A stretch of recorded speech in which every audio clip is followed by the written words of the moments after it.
Okay,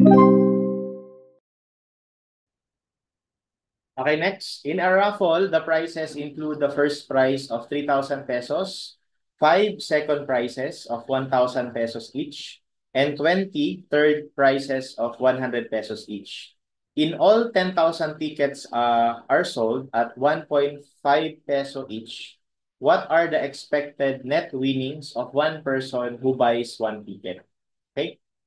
So dito, sort of like mathematical expectation, no? Um, okay. So, pag sinabi expected winnings, that would be equal to the expected prices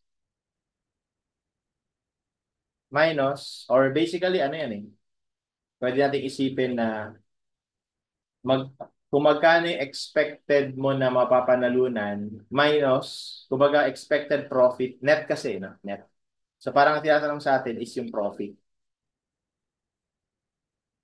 So, let na lang natin.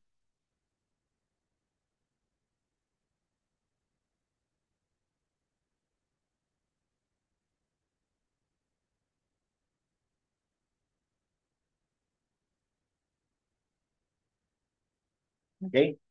So, yan ay equal lang, no, sa expected winning minus yung cost ng ticket.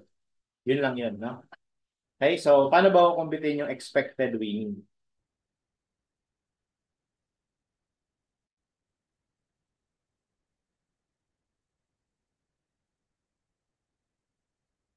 Okay?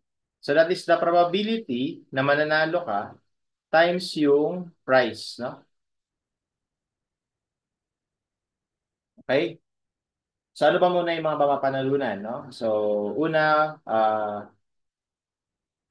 actually maraming pwedeng mapanalunan kaya pwede natin itong gawing summation, no? Lahat. So ano-ano ba yung mga mapapanalunan? Ano daw, meron tayong 3,000 na first prize.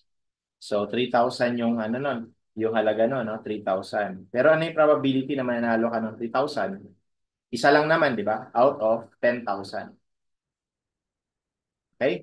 Or, no, pwede kang manalo ng 1,000 second prize. Pero ilan ba yung second prize?